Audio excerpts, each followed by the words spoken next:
Hello. Whoa. Let's try that again. Hello, hello, hello. I'm sorry we're getting started about 5 minutes late today. About 10 minutes before the show was supposed to start, I started having software crashing. So I had to do a reboot, and my system is a very robust system, and it takes a while to boot up and everything to come online so that we can do all of our stuff. So I am sorry for the delay, folks, but I think it's going to be worth it once we where's my login? Once we get into the information here. Today we're going to be talking about 5 tips that you guys can use to improve the quality of your live stream and your video using the gear that you have, and it's good stuff. It's good stuff. So hopefully it'll be worth the wait for you guys. Give me just a sec while I get Mr. Justin online here.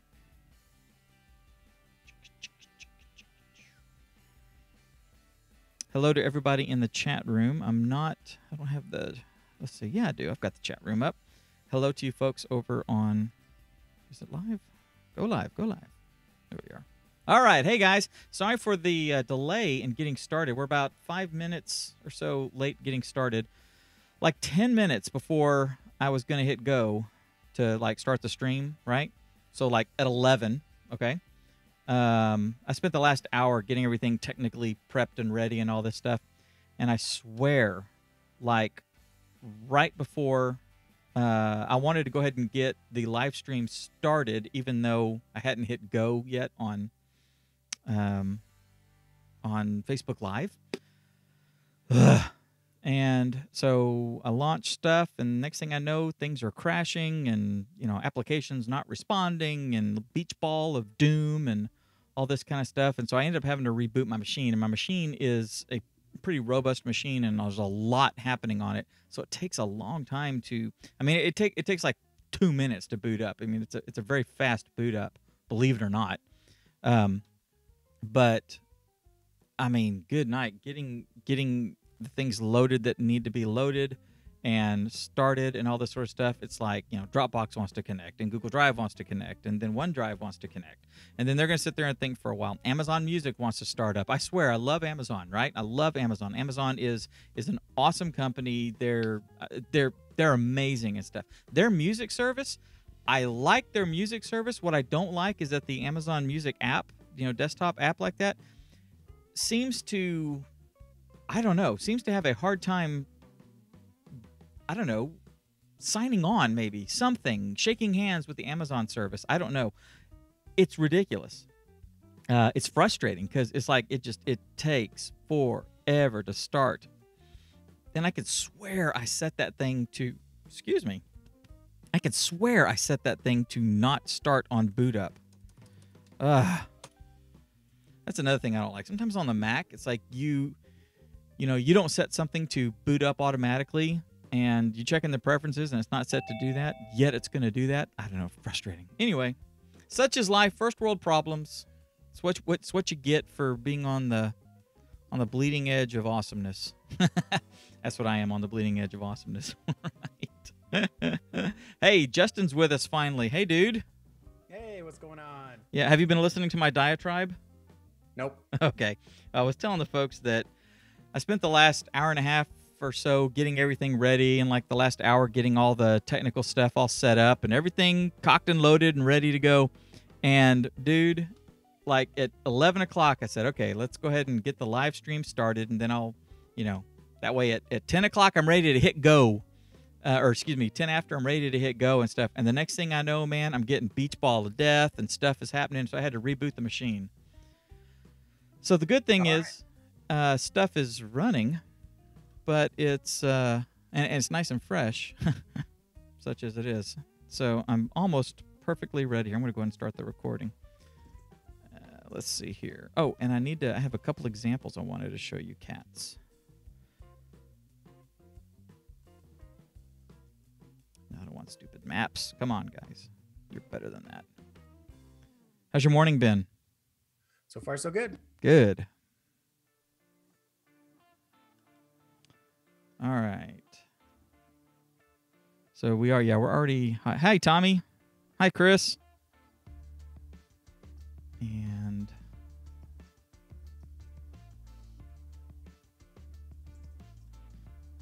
all right, there's my examples.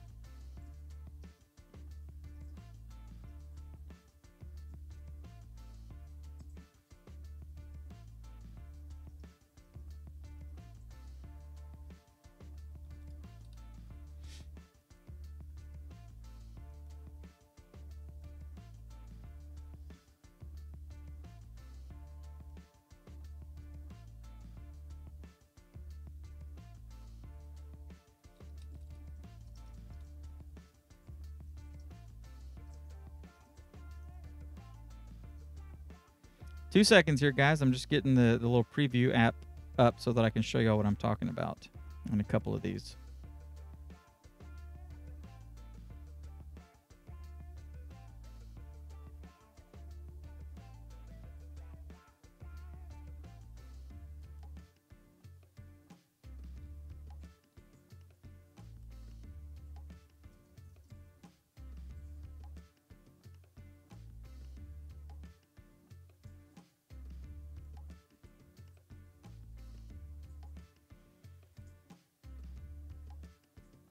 Okay. All right, guys. Let's see. Everything's moving and grooving here. Let's go ahead and get Justin on full screen.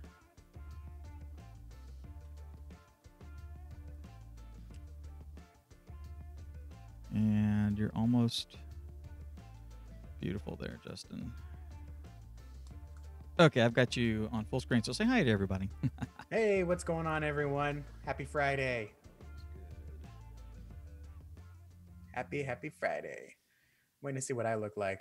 There we go. Yeah, That's you good look you look fantastic. I mean, I love the Iron Man dude behind you there. The Oh yeah, glowy one. and Yeah. check out my new. I can't see my. There we go. My new Thanos Infinity War Nice. figurine here Nice. on a ship. It's got a little bobblehead. I dig. Pretty excited for that. Just in time. Justin time. No, just in time. Oh, you sure? I was gonna say the world runs on Justin. Let's do time. this. I'm ready. All right. Oh, man, I gotta bring up my notes.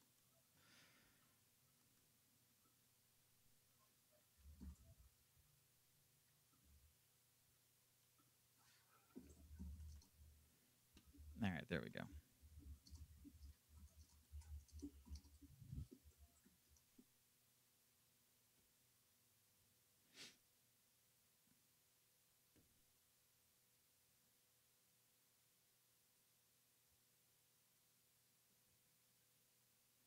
Hey guys, welcome to another fantastic, rip-roaring, action-packed, whatever other really cool adjective you can come up with, episode of the Church Media Guy Shows. My name's Dave Curley, and if we've not met before, I'm the founder of Church Training Academy, which is a place where you and I and a whole bunch of other church creatives and church marketers and ministers and ministry-minded people all come together and learn how to use and exploit media and technology so that we can take the gospel to the world everywhere, no matter whether it's right outside the door of our church or whether it's across the world. That's what we learn how to do here. With me, as always, is my extremely brilliant, extremely good-looking, and extremely talented co-host and partner, Mr. Justin Nava. Good morning, sir.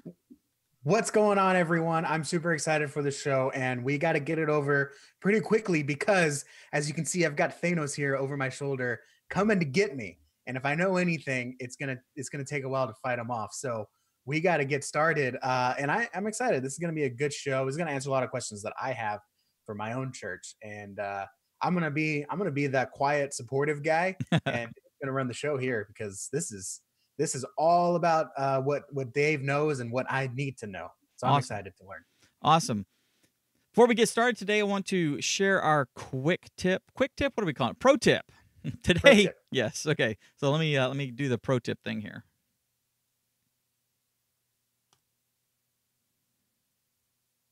All right. Today, our pro tip today is just a little something. You guys have heard me talk many times about one of my favorite apps, long-term apps. I mean, I've been using this thing like forever. It's called MPEG Streamclip, right? I'm going to always talk about MPEG Streamclip because it is really cool for like a whole bunch of really awesome little tasks that you need to do with video. One of the things that I love to do, I don't know if you guys have ever run into this issue or not, but you know, everybody's got iPhones. We got different kinds of iPhones, you know, all the way, you know, I don't know, maybe there's still some people using 4s or 5s. Then you got people up here using, you know, the 10 and you know, whatever is going to come out here in a few months. Okay.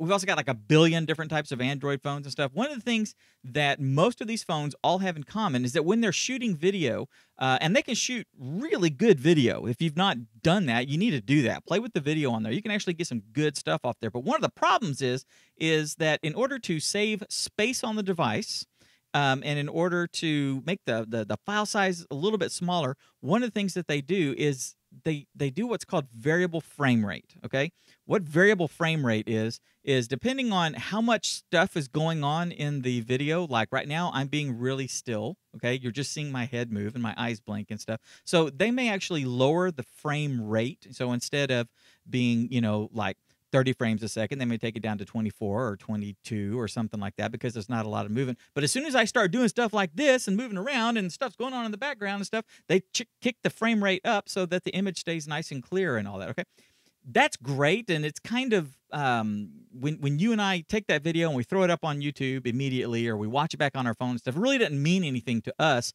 other than, you know, instead of having like a 1 gig file, it may be a 700 megabyte file, but it still looks good. So that's awesome. However, when it comes time to edit that file and mix it with some other stuff, like, say, the camera I'm shooting with right here, or the camera that we use at the church, you know, which is shooting like 1080p, 60 frames per second, you know, and it's like always 60 frames per second. Every second has 60 frames of video in there. When you take that and you try to mix it with stuff that's variable frame rate, you throw it into like Adobe Premiere or Final Cut or any editor that you're using, depending on where that editor is in its life cycle and how much it's been updated and all this, you could have problems. I have seen many times when I take like iPhone video or the video from you know, a Samsung phone, and I throw it into Premiere and I look at it, because there's always these little pieces of information, and it says, one of the things it says, you know, the size of it, and then the frame rate and the minutes, however seconds or minutes it is. One of the things I've noticed is I'll have like videos in there that I've shot with a phone that say like 1 frame per second. What? 1 frame per second? How in the world? Huh? I'm looking at 30 frames per second here. I'm looking at 60 frames per second here, 24 frames per second here, and 1 frame per second? I don't understand. Now, when I play it, it plays just fine, but it's looking at it and going, hey, I don't know what I'm doing here. Now, one of the things that, like, the latest versions of Adobe Premiere and the latest versions of Final Cut, one of the things they do is they actually handle that a little bit better and stuff. I generally don't trust it. And the reason I don't trust it is because the problems that it causes. When I try to sync up video, like if I'm using my phone to shoot like some B-roll of something that I'm shooting on a big camera, and I want to sync it up so that I can cut to that B-roll and then pop back or something, all of a sudden the lips are out of sync. Causes all kinds of problems. Then I have to like cut and move, and I'm doing all this stuff. Okay. One of the ways to avoid that is to take that footage, throw it into media, what's it called? MPEG Stream Clipper. Thank you. MPEG Stream Clip. One of the things is to throw it into MPEG Stream Clip and just transcode it. And by transcoding, I mean basically render it back out kind of the way it is. Same file size, or same dimensions, you know, same codec. So it's all going to be like H.264 video. Anyway, but actually one of the things it lets you do is it lets you specify the frame rate. So if I want, I could say this is 24 frames per second or 23.97 or whatever that one is. And you can specify. So if I specify that the video is going to be 30 frames per second, what it will do is it will render out my video at 30 frames per second. Okay. The cool thing is that it doesn't really affect the quality of the video. All it does is it specifies that each frame or each second has 30 frames of imagery in there. Okay. That simple little trick all of a sudden lets all the video and audio be in sync. When I drop it into my editor, makes it a whole lot easier. So if I've shot like 20 little pieces of B-roll while we're on a shoot, or I'm at church and just sort of walking around the auditorium and just shooting some stuff, then I want to sync it up with the sermon or whatever, okay, I can just dump all those into MPEG Stream Clip as a batch file, go in there and say, make them all 30 frames per second, hit render, go to the bathroom, come back, they're all done, all set. It's wonderful. It's great. MPEG Stream Clip is fantastic. I'm actually going to walk you through that in our pro tip coming up here later in the week. so you guys can actually see how I put it to use. Anyway, fantastic. Love it. See, Justin, another thing that you can do with MPEG Streamclip. Yeah, that's great. I do have one question though. Please. I am doing video on my phone, Yes. but I need a good tripod recommendation. I know you talk about iographers. Yeah. I need some gear to go along with this. I got a little bit of stuff. I'm ready to get some things to up my streaming game. You're gonna kick it up a little. Do you have a set list of gear? I do. Preferably in a guide format. Do I have a gear guide? That's a good deal. Yes, I do. I have a gear guide. I call it the live streaming gear guide. It's kind of a little bit of everything in there. The cool thing is about live streaming is that if you get the right equipment, you can use it for live streaming, and you can also use it to like shoot around, like shoot stand-up videos and all this other kind of stuff. But I do have a guide, and we'll put the link down there for you guys. The guide is basically equipment that I've used over the last few years that I've been using. Some of it, believe it or not, is a little bit older equipment. There is newer versions of stuff. So one of my goals here, as soon as I get a couple of little projects taken care of, is actually to update it for you guys. But go ahead and get that gear guide now and take a look at it, okay? And then you can expect when you do that I will be sending you an updated copy as well. But the gear guide is great. It's got all kinds of stuff in there. It's got some tripod recommendations. It's got some camcorder recommendations. It's got some DSLR type camera recommendations, audio recommendations, stabilizers, things like that. It's loaded with stuff. It's really good. And if nothing else, it's a great place to start thinking, which is what I like about it. It gets you thinking, oh, this is the stuff. Okay, so maybe I don't like this kind, or I want something a little bit better, or I want something a little bit cheaper. You at least know the direction to be looking in. That's what I like about it. It's almost like a little micro roadmap as well. So it's our live streaming gear guide. Bow, bow, bow, bow, bow, bow, bow, bow. Featured presentation. Is that how it goes? No. Have you even listened to it at all, ever? No. Do you watch your own shows? I edit the show. Of course I watch it. Well, there you go. And I critique myself. I critique myself big time, but worse, I critique you. Yeah, good. Yeah, good. I need it. Yes. No, yes, you ought to, because it's really cool. It's a cool thing. And for our pro tip, yeah, but then I lose my little live bit here. No, I know. And I like it. And it's kind of the same each week, but always different. Actually, exactly. For the pro tip it always one, goes like this. Yes. For the pro tip one, I actually found the old Rocky and Bullwinkle show, which you probably don't know anything about, but a lot of our viewers do. There was this one little part in there where Rocky the squirrel would say, "And now here's something we hope you'll really like." And so I put that little audio drop in with our pro tip because it's cool. Oh, okay. Yeah, it's nostalgic, it's cool, and it's appropriate. Anyway. And public domain? I don't know, and I don't care. Oh, Dave. No, it's my name's not on anything official for Church Training Academy yet. Yeah. Not well. No, I've got your signature down. Oh, that's what that was for. Yes. All right. Hey, anyway, let's talk about our feature presentation here. How do you want to do this? Do you want me to be the dumb interviewer, or do you just want to just go for it and I'll just ask questions? Ask a couple of questions about how to take what you currently have and make it better.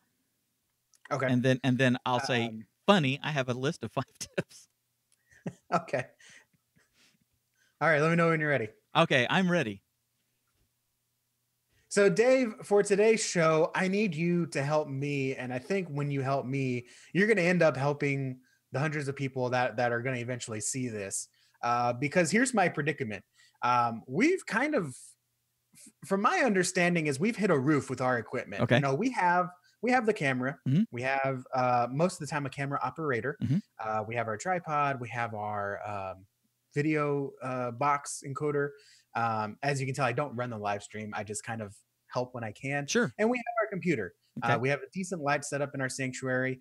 I feel like we've done all we can. And if I really wanted to upgrade our stream, I'm looking at about $5,000 to $10,000 to really upgrade to like an automatic camera that scans. Yeah. More advanced settings, more audio stuff. So the predicament I'm in is, of course, we don't have 5,000 to 10,000, but we've kind of hit a level of what we're just doing right off the bat. Sure. So I'm hoping you can give me maybe 3, 4, 5, if you 5? can even pull it off. Okay. 5 tips to get better quality from the gear I already have. Because here's the deal: I cannot bust my budget. Right. And so, do you have anything prepared, or are you just gonna go off the cuff here? Amazingly, I have, hang on, I'm building it in my head. 5 tips that you can use to increase your video quality without having to spend a whole lot of money. Okay? I love it. I, This is kismet. Is yeah, that the right word? yeah, I don't know. It's who'da thunk that you would have this need. And I'm guessing by a lot of the live streams and videos I've seen, other people have this need as well. That I would just happen to have a list like that. And in case anyone's thinking, we definitely don't get questions from our audience and then look for patterns of questions that people keep asking and answer those things. That would make too much sense. No, I'm totally kidding. The facade is up. I'm giving it up. Yes.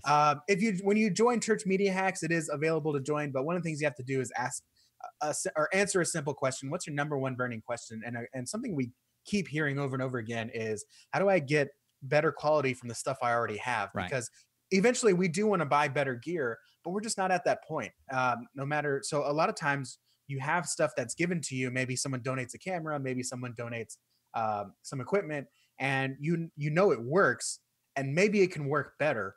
And so that's kind of what we're talking about today. I actually watched a YouTube video of a pitching coach, and what he was talking about is everyone can pitch a baseball, right? Some people can throw harder than others, Mm-hmm. and there's some things you can do to train it. So even though you start here, your potential is actually up here. And so, a pitching coach takes you from here to here. And so that's what we're going to talk about today, Dave, right? Is you have kind of this window of potential. And so Dave's going to show you how to take your live streaming or video gear and quality from here to get it all the way up to the max. And if you're listening to the audio, how dare you only listen to half of the media we're putting out? But I'm basically saying, there's a window and you may be at the bottom, but there is a way to get you to the top. And that's what we're going to talk about today. Absolutely. One of the if you're listening to the audio, I love you. Yes, we do love you. Listen to it too. Yes, ctapodcast.com, by the way. Okay, so one of the things that I have always tried to do, because budget is always a concern. I mean, it's a concern for me as a video producer and having my own little production company and stuff.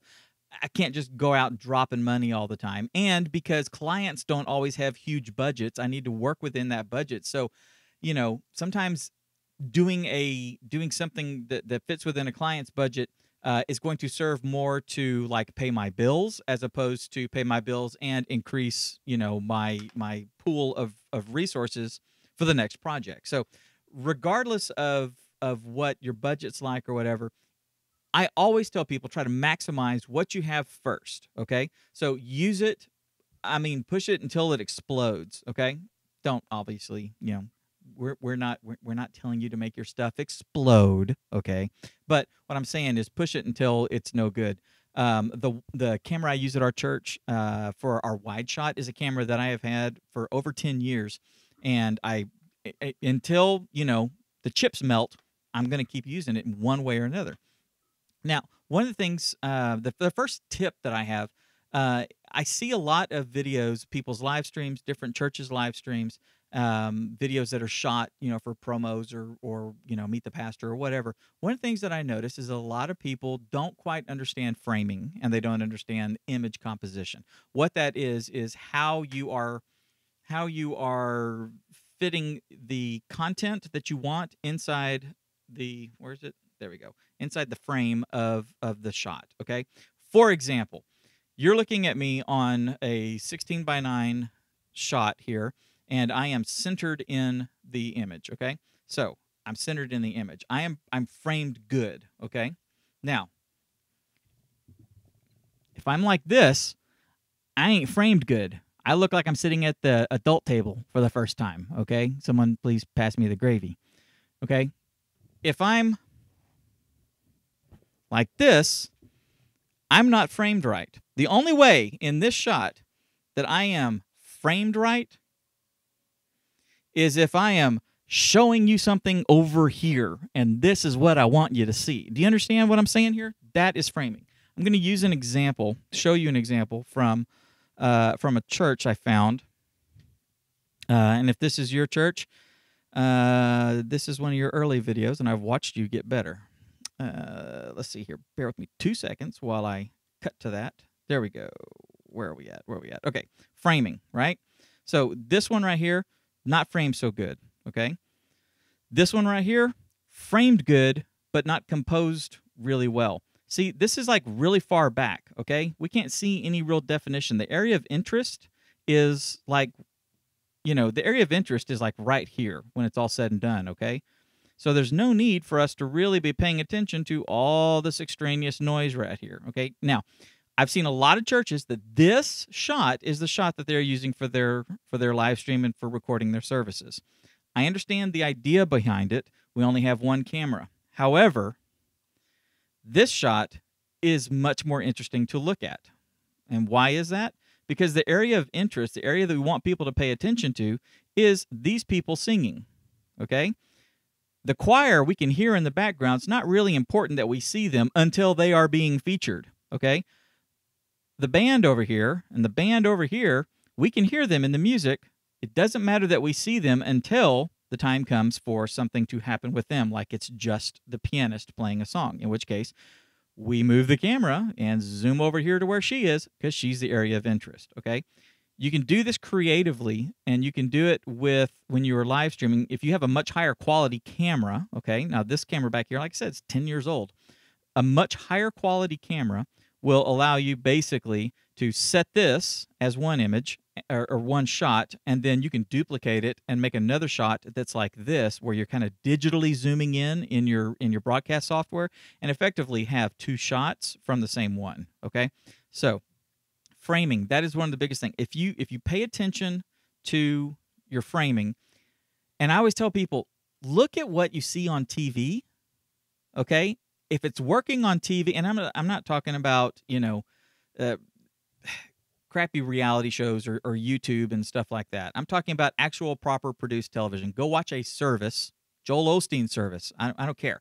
Swindoll. I mean, somebody, okay? Charles Stanley. Watch one of their services, get an idea for how they're doing and what it looks like, and make that happen with your camera, okay? That is one tip. And you have a question about Dave, that? if you needed an example of a bad framing job, I would have just said, hey, go get our live stream. One of the hard things we have is that we don't have a consistent camera operator. Right. So the camera is kind of set and forget. So we're working on that. Sure. But that is one thing. So tell me if this goes into step 2, and if not, we'll answer it after the show. Okay. Tommy said he does have an older camera. Yes. That for the wide shot, it is an SD, but it's shooting 4:3, which of course messes. It doesn't look the same as his right. I guess his push shot camera that does 16:9. Right. So I know in step 2 here we're getting into what if we have a lower end HD camera or an older SD camera? How can we make better quality with that without buying a whole new camera? One of the things that I tell people to do is, because you can stream at 1080 doesn't mean you have to stream at 1080. Okay, so if you can record at that, great. Like natively on the camera or something, that's fine. But you don't have to stream at 1080. You don't have to stream at 720. Okay. Obviously, the higher the quality of the data coming down the stream that you can get, the better. Obviously, right? A little trick that I learned over the years is if I got a camera that is, say, a lower end high def camera. Okay, it's not perfect. It doesn't have multiple sensors. It has one sensor in there. And when I say multiple sensors, that's just, a sensor for red, a sensor for green, a sensor for blue. Okay, higher end cameras have that. Lower end cameras have one sensor, like a point and shoot camera. Okay, and so that one sensor handles and splits the red, green, and blue. The quality can look okay. We have inexpensive cameras that look fine. Okay, but when you compare it to a higher end camera, it looks dramatically different. Okay, anyway, all that aside, lower end camera, if you have a high def 1080 signal coming into, say you're using OBS, you can actually set the OBS palette, the canvas, to be, say, 720p. Okay, and then when you're streaming it, you can stream 720p. Okay, so you're taking a high def signal, okay, and you're shrinking it down, okay. By virtue of shrinking down that signal, you are sharpening it, okay. Believe it or not, you're sharpening it a little bit. Everything's getting a little closer together, looking a little crisper, okay. There's actually sharpening filters or different types of scaling filters that you can do that will actually sharpen and make it look even better and stuff. What you're doing is you're taking something really big that looks okay and making it a little smaller, and it looks really good. Okay, think of it when think of it when you just do a search on Google for any kind of an image, and when you see an image that is, say 640, by 360 or something, kind of a small, smallish image. Okay, when you look at it at that distance, it looks fine. If you try to zoom in on it and blow it up, it look kind of goopy. Okay, so that's kind of the idea in reverse. It looks okay, but it gets better looking when it's smaller. Now, when you're doing that at 720, if you can also increase the bit rate that you're going up, so if you're going up at 1 megabit, will your up speed in your thing allow you to send 2 or 1.5 megabits? If it does, increase that. Okay, so you're sending smaller, sharper, at a higher bit rate. Okay, getting more video information up the stream, giving Facebook more information, more data, video data to send. Okay, versus sending a smaller pipe. Okay, say 1 megabit at a bigger size. Okay, so smaller size, bigger pipe to send it through versus large size and smaller pipe to send it through. Okay, I got to figure out a way to physically illustrate that for you guys a little bit better, but I hope you understand that concept. Do you understand it? Yeah, that was a little bit above my head. I know. I'm gonna be honest. I know. And if anyone has been listening to this for any time, I'm not a techie guy. I don't. This goes over my head. I use technology. I work in IT. But when you start to get to a lot of the AV stuff, whew, goes over my head. If you think of it like a water hose, think of it like a water hose, like your garden hose. You turn the water on, and the water's going blurp. Okay, it's just kind of going blurpy, blurpy, blurpy. When you stick your finger over it and make the stream smaller, or make the content smaller, it actually comes out faster and can do more stuff. You can get it going a little bit further. Same kind of idea. I know it's hard to explain. That puts it in. That Okay. puts a good illustration. Okay, good. That's a good illustration. Yeah, Awesome. that makes more sense. Yeah, Awesome. the numbers are still going over my head, but I that's honestly, if I can say this before I have to go, because unfortunately I have to cut out. Sure, no of the problem. show. But if I can say this, it's why I'm glad I have you, because I am a by default member of Church Training Academy. So when I do have these questions, or I do need some more explanation, I can ask that question in our group and get answers. So that I'm fine with that. Awesome. Just knowing the concept and the details I can find out later when I need to. But I got to bounce. So I'm really excited for this next one, though. You talk about framing and then also the audio. I'm going to go ahead and just jump here because the audio is a big thing here for me and for many people, is because what I've noticed is when our audio is on point, we have a longer viewership. Yes. We have over 500 minutes of views on Facebook, from just a few handful of people watching.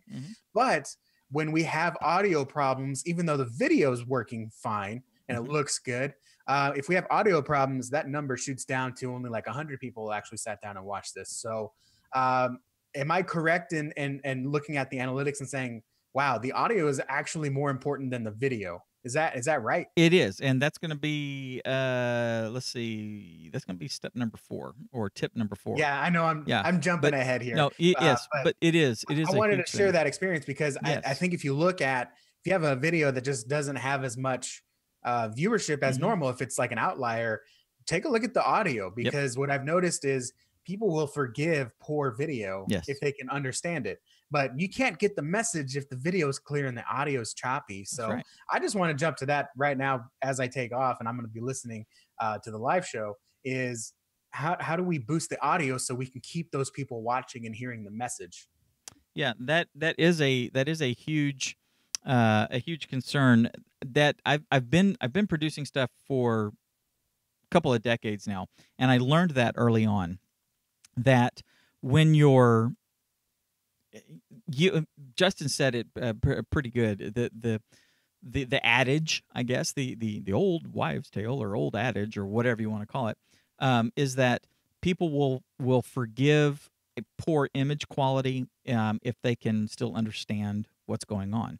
So tip number 3 is to make the audio as awesome as possible. Okay, and I can't stress that enough because I'm trying to think. Should I try to screw up the audio for you and make you feel uncomfortable? I don't think I'm going to do that.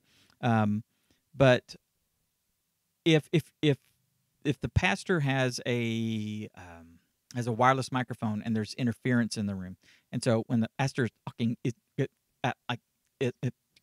can't stand him all the time as he's walking around stage. Did you get that? If the audio keeps coming in and out and you can't understand him all the time as the pastor's walking around the stage, then you're not going to get what he's saying. Okay, depending on the types of audio wireless systems that you have, it could be interference, radio interference, interference with your Wi-Fi, stuff like that. You'll know it if like the pastor moves around and you kind of hear this. If you're listening like to the headphones and you kind of hear this kind of sound every now and then, that's telling you, that's just one of the little signs that says, hey, we may need to change our audio channel. That's just one aspect of it. The aspect I want to hit you guys with is the fact that you need to have 2 mixes. Okay, now I said 5 tips for improving the quality without spending a lot of money. Okay, and you can still you may have to spend a little bit of money on this, but you don't have to spend a whole lot. Okay, the sound that the guy in the back on the soundboard is mixing, as he's mixing, the mics and the music and the people talking and the CD tracks, all that sort of stuff, promo video that's playing, whatever. He's mixing that for the 150 people in the room, the warm bodies that are in there, the 200 or the 300 people in the room. He's mixing it to account for some of the echo that's bouncing around the room, things like that. Okay, so if you're in a room and you have a orchestra section, a brass section, okay, you got 5 trumpets and you got 2 trombones and you've got some French horns and a handful of saxophones and stuff like that, and you're in a room that seats 400 and there's 200 in there. Do you need a microphone on the brass section? Maybe just a little bit, okay? Because the trumpets are always going to be loud. Those guys like to, they really like to go. So the guy mixing may be thinking, okay, we hear them really good, so I'm just going to pull them up just a little bit, okay? And the reality is that the microphones that are on the choir are also picking up some of the brass, and the microphone that is like one of the handhelds that one of the people is using, one of the singers is using, is also picking up a little bit of that. You see what I'm saying? So he's back there doing all this stuff, pulling things down, pushing things up, and doing all that so that it sounds good to him in the room and to the people that are all sitting around, okay? When you listen to that on a recording, or when you take a feed from that board and run it into the streaming computer, and that's the sound that you're using, you'll notice that the piano doesn't sound maybe as loud because it's a baby grand and they've got the thing up. So that music is already coming out and some of the microphones are picking it up, but the microphone that's on it is kind of turned down because he's also got to mix all the other stuff in there. So he actually turns down the actual piano volume on the mixer. And then when you're hearing it, you're hearing lots of voice, hardly any brass. You're hearing the guitar guy really loud, and you hardly hear the piano, and you don't hear hardly any drums, or you hear tons of drums. You see what I'm saying? All that's happening. It's not perfect. Now, it's great when it gets to the pastor talking because none of that stuff is going on, and it's just the pastor and the microphone, and he's just walking around. Take your Bibles, and you see what I'm saying? What I tell folks to do, you can increase the quality of the live stream / the recording, okay? If you, get another mixer, Okay, and it could be like an 8-channel mixer, could be a 12-channel mixer. You could spend $50, you could spend $30, you could spend $150, you could spend $10,000. You don't have to though. But a nice little, Mackie or a Behringer mixer has 12 channels, 16 channels, something like that, couple $100. You can take on your big board. Most of these boards have multiple subgroup outputs. Okay. Basically, what that is you have the ability on that board to like send certain things like to the monitors, like on the stage. You can also send that out to other places, like a recorder. So you could take like the speaking or the primary vocals. Okay, so the primary vocals on a stage setting: pastor, the worship leader, the guest microphone. Okay,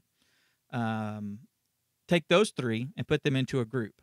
Okay, now the pastor is not going to be speaking when the worship leader is speaking or singing, right? Okay, the pastor is not going, or the worship leader is not going to be singing when someone on the guest microphone is talking. It's not going to sing while the guy's talking or praying or something. Okay. So you take those three and you put them into one little output. Send that output into your mixer, channel 1. Take the 3 or 4 praise team members, okay? They're already being mixed over here on the board. Take those 4 channels or whatever and send them to another group, okay? And send those out, and that's channel 2. You now have 2 channels on your mixer, one for the main vocals, which is either going to be the pastor, the guest speaker, the guy praying before the offertory or whatever, and the worship leader. Okay, so you bring that up as you have need. Okay, you bring these up. Now you can, if the worship leader's a little loud, you can pull him down a little bit, or maybe push up the vocals and kind of get them mixed up properly. Right? You see where I'm going with this? The guitars and the bass, they're already being mixed over here on the board. Take those, run those out to one channel, and those go in. And so now you can bring up the guitars and kind of mix them in. Okay, the guitar's getting a little loud. I'm going to pull it down. Okay, I'm going to push up the vocals a little bit. It's not affecting anything happening for the people in the house. You're just affecting it for the mix. Okay, I've got a handful of drum mics. Okay, those drum mics go into one channel, and then that goes out to you, and it's drums. Brass, woodwinds, choir. Okay, you got those 2 or 3 mics that sort of hang from the ceiling for the choir. Take those, send those out, one channel. I can bring the choir up, mix them with the voices. You see what I'm saying? Take those little sub mixes out into another mixer. Now you can control the sound of the recording and the live stream. You mix it to what sounds good in your headphones. Get really good headphones that kind of block out all the other sound. Okay, so you're not getting jacked up by what's going on in the room. Assuming you're in the room. If you're in another room, then it makes it even easier to isolate. Anyway, now you can mix the music properly. So when someone's listening to it, they're not going, I can't hear the music. I hear tons of voices, and I can really hear that one person in the praise team that's like really flat. Well, if you're hearing that one person in the praise team that's really flat, you pull the praise team down a little bit and push up some of the other stuff. You see what I'm saying? Anyway, that's a really simple thing that you can do. It may sound hyper technical, but if you work with your sound guy, he can show you how to do it. It's pretty cool. Number 4, one of the things that a lot of people do, and we were talking earlier about the framing and stuff. This is a little bit more onto the pastor side. I was talking kind of in general, okay? This is a little bit more on the pastor side. I see this a lot. Let me cut over to it for you guys. I see where we have one shot of the pastor, and we just kind of leave it like that. And in this one, I mean, guys, you can see the pastor looks like he's at the grown-up table, okay? We can see all the percussion stuff and the drums and these beautiful guitars. And I mean, I can see these mic stands. I can see the wonderful, Austin Stone or whatever this is, River Rock or whatever on the wall, the beautiful wood and all this kind of stuff. And there's foot pedals. And way down here in the bottom is the guy I'm trying to pay attention to. Okay? Bad framing. This needs to be moved and tightened up. I tell my camera operator to give me a medium to medium close-up shot of the pastor. I actually tell her, in this case, I want this shot. I want her to basically go to where, his upper thigh is, okay, and go from there up, okay? That way, she has to follow him as he's pacing around the stage. However, if you just take a look at this, I mean, here's our image. What do I want you to pay attention to in this image? What am I directing your eye to? It's to him, the guy that's talking. The other stuff in the background is all completely incidental. Is it there? Is it not there? Doesn't matter. It's all, I mean, in our case, it's kind of darkened out, right? You're paying attention to him. If it was framed like the previous one, he'd be down here and you'd be going, wow, that sure is a dark background. You see what I'm saying? So does it take a camera operator? Yes. Does it take camera operator training? Yes. Does the person need to learn how the pastor moves around, how the speaker operates? Yes. That's why I tell you, when you're getting volunteers to run cameras, start with one person and get that person trained and let them do it for 4 weeks, 5 weeks, 6 weeks, something like that. If it seems like a long time for them to consistently work and all that. The reality is it's 5 times for them to do it. It's not, I do a daily show. I get 5 times by the end of the week to learn how to do something and perfect it, right? We're talking 5 weeks out, 6 weeks out, 8 weeks out or something. Get your volunteer on that camera and have them do that consistently for a couple of months, okay? They will learn how the pastor, the speaker works. They will learn how people who are publicly speaking works, how a mover works, how a stander works, okay? There's 2 kinds of people that when they talk. There's the people that stand behind the pulpit and they don't move. Their movement is like this, from one side of the pulpit to the other, looking this way to the people, looking this way to the people. Then there's the people that pace around the stage. When I publicly speak, I am all over that stage. I walk around and talk to the people in this corner. I walk around and I talk to the people in this corner. I'm always moving on that stage. There's the people that, like our pastor, he will roam all around the stage and then come back here for the next scripture or something and then start moving again, okay? There's some guys that go down onto the floor and out into the audience. I mean, there's a whole bunch of different guys. You need to learn how he does what he does, okay? When you do learn how he does what he does and you get the rhythm of how that person is moving, you then are able to anticipate. You'll know that when he starts to lean this way or when he finishes a scripture, he usually looks off to the left first and then starts moving when he's going to start telling a thing. When you hear him start, in our case, when our pastor starts to do an illustration of some kind, he'll put his hand up like this, and then he'll turn and start to walk. Our camera operator knows that when she sees him start to move his hand up and say, Amanda and I, or the other day that he's getting ready to move, and so she can automatically start to, as soon as he starts to move, she can pull that camera and lead him, okay, and let him and her walk together and then let him come into the frame fully where he needs to be. That's a whole nother technique, but you can learn that by watching them, okay? And you will learn to do it really, really good if you're zoomed up on him, and you kind of have to, okay? You will learn the art of paying attention to what's going on in that viewfinder and not drifting off as he's just going on and on and on in one of the really long sermons that sometimes they get to. Anyway, zoom in, track your pastor, get in tight, because when people are watching it on a screen, on a phone, they want to see it up close and personal. I mean, our phones are small, all things considered, okay? They're pretty small. They're not like giant movie screens. They're not like the TVs we have in our house. They're these little things. And if you got a little tiny image, there's nothing for me to see there, okay? So I get the pastor up here where I can see him, and I can pay attention to it, and he'll hold my attention. Does that make sense? I hope it does. Let's get down to our 5th one. Our 5th one is technical, really technical, and I'm serious. 2 things that folks can do to make things look better. Set the exposure on your cameras to manual, okay? When it's auto exposed, the iris, okay, the iris is going to open and close according to what's going on with the light. So if the lights are dim, it's going to open up. Okay, and it may be noisy depending on how dim it is. Okay, depending on the kind of camera you have, how well it handles low light. If something bright happens, it's going to close down. Everything's going to kind of, so that it doesn't all go wow and get really bright on you.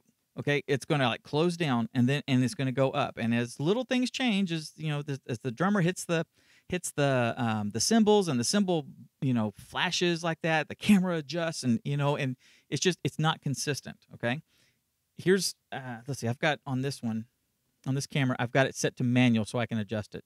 I don't know what my number is right now, but check it out. Let's see.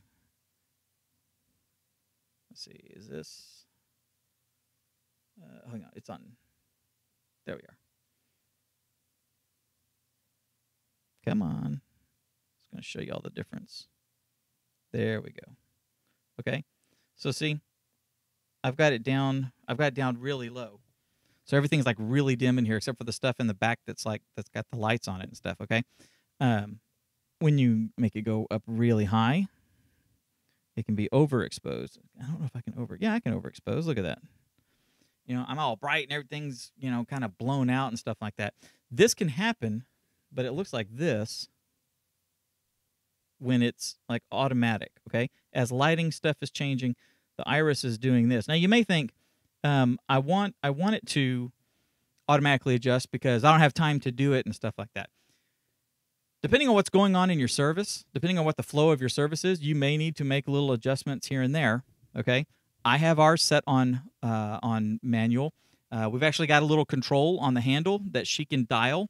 So as it starts to go, as the lights start to go dim, she can actually turn it up a little bit so that the image is still visible. And if things get really bright or something, she can sort of turn it down. Gives her the ability that if the pastor is wearing, white pants, but like everybody else is wearing dark pants, it doesn't like, whoa, every time he gets, he hits it and the lights flash off of it and it looks, stuff like that. People with bright shirts versus dark shirts and the camera adjusts and all that. She can manually do that so that the viewer gets a consistent experience. Okay. Very important. Last thing in that little step 5 or tip 5, white balance. White balance, white balance, white balance. What is white balance? Basically, the camera, if it's set to automatically white balance, what it's going to do is it's going to look at everything in the image and it's going to say, what is the brightest, lightest thing? That must be white. Also, like the most dominant, okay? It's going to say, that must be white. I'm going to base all the other coloring off of what that is. Now, if you are outside and the lighting is consistent, or if you are inside and the lighting is consistent, then automatic white balance can be fine, okay? If things change, the lights go dim, they change colors, they do this, these get really bright, these get really dim, there's washes across the stage, all that sort of stuff. The camera's trying to adjust, going, this must be what white is. Okay, this must be what the proper colors are and stuff. If you white balance manually, you tell it, this is white, then it can look much more consistent and not have fluctuations, okay? On your camcorders, you've got like white balance settings or lighting settings like tungsten or outside or shade or overcast. You've got these presets. Those are white balancing presets, okay? You've also got one that has that standard universal symbol that basically looks like two little like triangles with like a little dot or something in the middle. That is custom white balance. You can basically hold up a card like down on the stage, zoom the camera into it so that all you see is like the white of the card. Make sure the lights are up the way they're supposed to be for the service, okay? Then you can push that little button and, that card may look kind of yellow or kind of pink or something, maybe kind of blue or whatever. But when you push that little white balance and you say, this is white, then what happens is it adjusts. It goes, oh, this is white. And all of a sudden, you'll see it looks natural and it looks white. It looks the way it's supposed to be. And then you zoom out like that. And all the colors look the way they're supposed to look, as opposed to having an orange cast or a blue cast or a pink cast or whatever. When it's white balanced, okay, you can then make little tweaks in between. Say you got 3 cameras and they're 3 different cameras. If all of them are white balanced on the same card under the same lighting conditions, and all those cameras know what white is in this atmosphere, okay, you can then go into each of those individually like on a TriCaster or an OBS or in any of, whatever your live streaming software, your broadcast software is, you can then go in there and do your tweaking. Do I want to increase the saturation of the whole thing? Do I want to make the whole thing look a little warmer? So I'm going to add just a little more, of this color tint or this color tint and this color tint, so that they all kind of have this little bit of a warm look and stuff. Okay. You can do that when you have ground zero, when you have a base to go off of. Okay. That's what white balancing lets you do. It is the difference between, oh, look, they shot it with a video camera to, oh, wow, look, that's a great looking show I'm watching. Okay. It really does make a big difference. I hope this has been helpful, guys. I'm going to, before I close out the show, I'm going to go check the live stream and see if you guys have any questions. Let's see. vMix 21, the beta just released, has true color correction for each camera. True color correction? Wow. With Victor scopes? Wow. Okay. I want to know when that's stable because I want to put it on the one at the studio. Tommy agrees with the mixer idea. Let's see. Any other questions? Anything? Okay. Awesome. All right. So.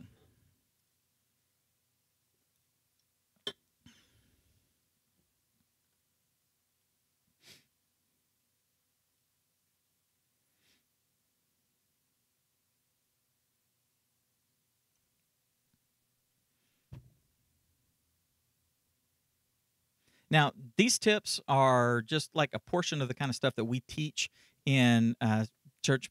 Blah. Now, these 5 tips are just like one little portion of the kind of stuff that we teach in CTA, right, in the Church Training Academy. We give some of this stuff away, like to people for free, because we want you guys to, be as good as you possibly can be and stuff. We go into a lot of depth. In fact, I've got a entire course in there about how to shoot better video, and I talk about white balance and exposure and depth of field and all this kind of stuff in there in a video series in there. When you're a CTA member, when you're a CTA insider, you get access to that course as well as Justin's courses, courses that we're putting together on live streaming, editing, photography, social media, all that kind of stuff. All of that is yours forever as long as we're here and have it up, and as long as you're around. When you're a CTA insider, you get access to all of that stuff, okay, for one low monthly price. So if you are thinking about becoming an insider, have wondered how you can go deeper and learn more, if you want to be a part of a community of folks that are just like you, that are looking to maximize their ministry, looking to take what they have, use it to reach people, then you want to become a CTA insider, and we would love to have you. So go to churchtrainingacademy.com/join, and we've got all the information there. We would love for you to become one.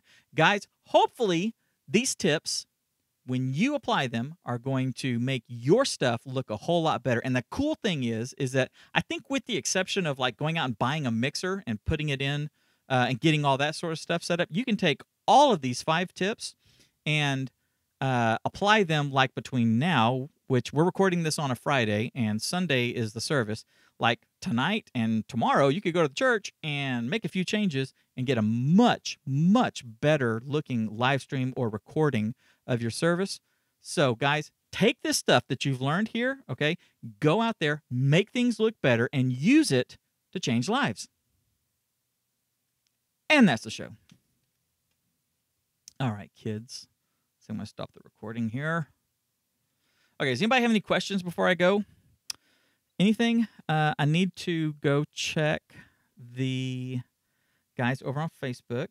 It has been very wonky today trying to get things set up, and so I was like crash coursing trying to get everything set up and going for the live stream. So I have not checked with our friends over on YouTube, and I'm really sorry about that, guys, but I am coming over to you. If you have any questions, if anybody said anything, wondering what's going on, why I'm being ignored or anything like that, was not intentional, and I'm yours now. So let me bring it up and see who is saying what. It's coming up. It's coming up. Here we go. Let's see what's going on.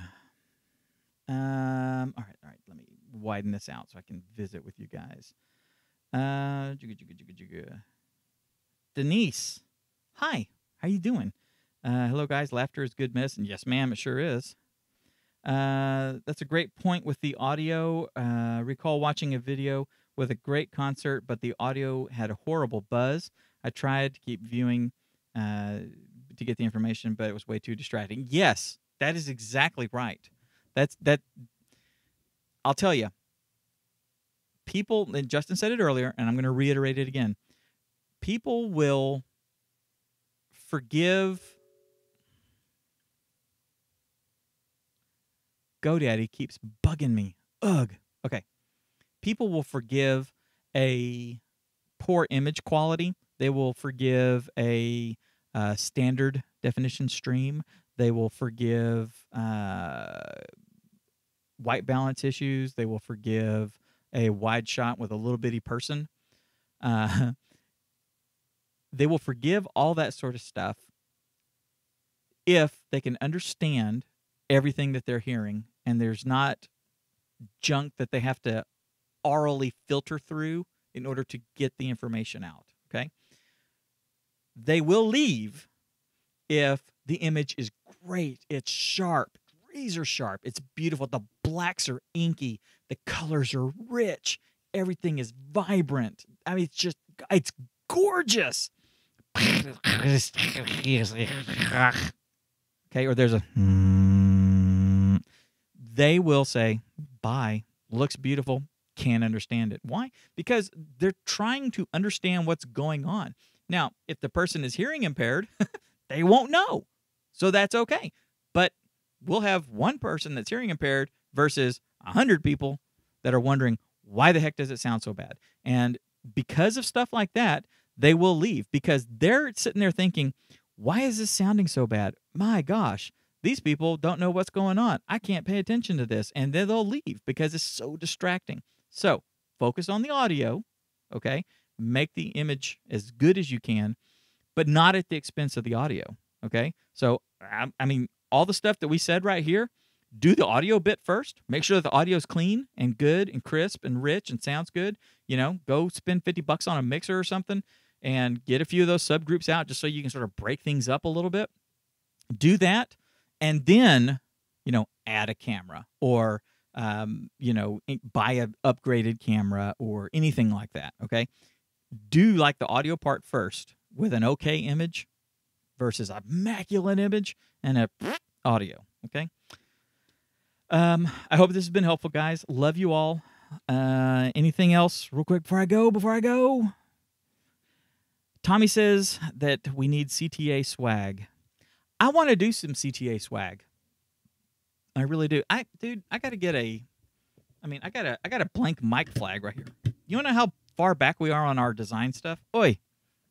We've got so much stuff going on. I still haven't finished all the branding for Church Media Guy show, right? I want like Church Media Guys right here, you know, and then like I can turn it and then have, you know, Church Training Academy or something. Haven't even done that yet. And that's just me, you know, coming up with the artwork and then printing it out on some labels and putting it on here, okay? But I'll tell you, I have done a couple of desktops. Desktop wallpapers, just, you know, like for the phone and for the desktop I'm on. Let me cut over to right screen. Hang on, I'll show you. Hold on. Let's see. Oops, I need to change the scaling on that. Transform, fit the screen. There we go. All right, so like there's the one for my right hand screen that you can see. That means something to me. I don't know that means anything to you guys, but I can share this with you guys if you'd like. And I'll show you the other one. Let me move this out of the way. Oops, I got to change it real quick. Hang on. For my reboot always brings back the standard wallpaper from the operating system. There we go. There it is. Okay. Now I'll show you. This one I actually got from my buddy Cliff Ravenscraft. I saw him do this on one of his backgrounds, and so I stole it and I adapted it for CTA, but I'll show you. Here's the thought. I don't need easy, I just need worth it. Okay. And then I changed the O to be the CTA thing. Again, this means something to me. I don't need easy, I just need worth it. I don't know if it means anything to you guys, but I am happy. I'm dying here. Hang on. There we go. I am willing to share that with you guys if you want. I can definitely do some like CTA wallpapers. Like the I don't need easy, I don't need worth it. By the way, you know what that means? Have you guys thought about that? Take that thought. I don't whatever the thing is, I don't need it to be easy. I just need it to be worth the time I'm putting into it, right? That's kind of what I think about when it's time for me to do something, okay? For example, I mean, I know it's worth it, but here's an idea. Doing this live show every Friday, it sometimes it's not easy. Like today, I mean, like right before I hit go, I start getting beach balls. And so it's time to reboot. And 10 minutes later, I'm finally ready to do the show, right? Wasn't easy. Very frustrating. Is it worth it to get a chance to interact with you guys? Absolutely, it's worth it. Is it worth it to get a recording of our show that I can then publish next week with a blog post and share information for free with a community of people that are hungry and thirsty to learn how to make things better and take their ministries to the next level? Is it worth my time doing it?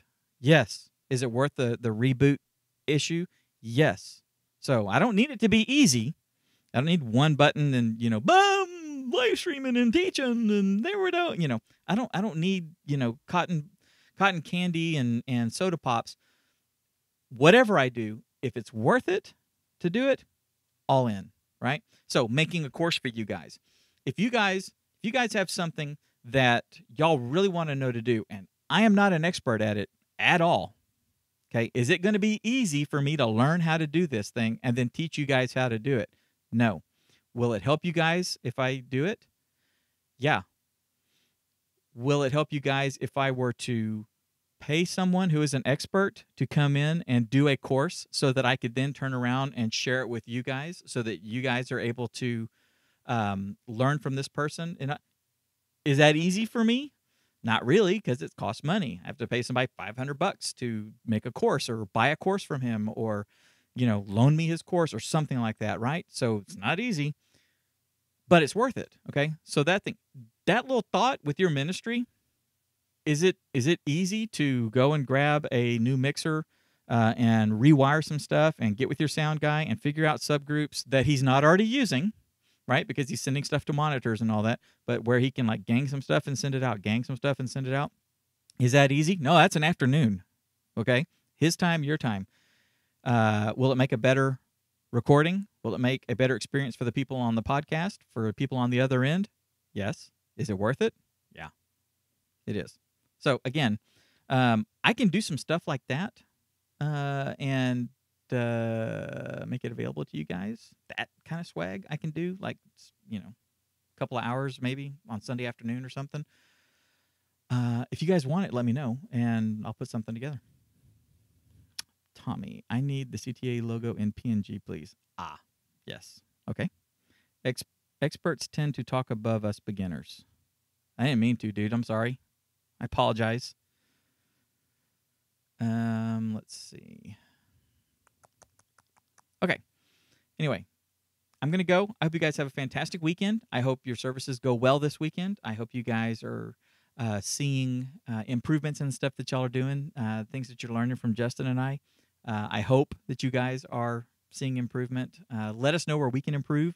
Let us know what you guys need to learn. Again, everybody go over to the Church Media Hacks group. Ask questions. Put in your suggestions.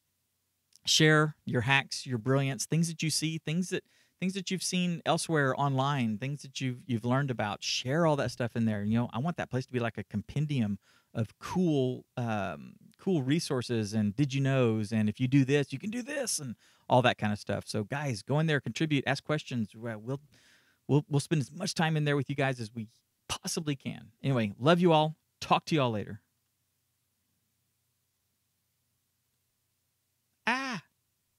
No, where'd it go? Where's black? There it is. Bye, guys.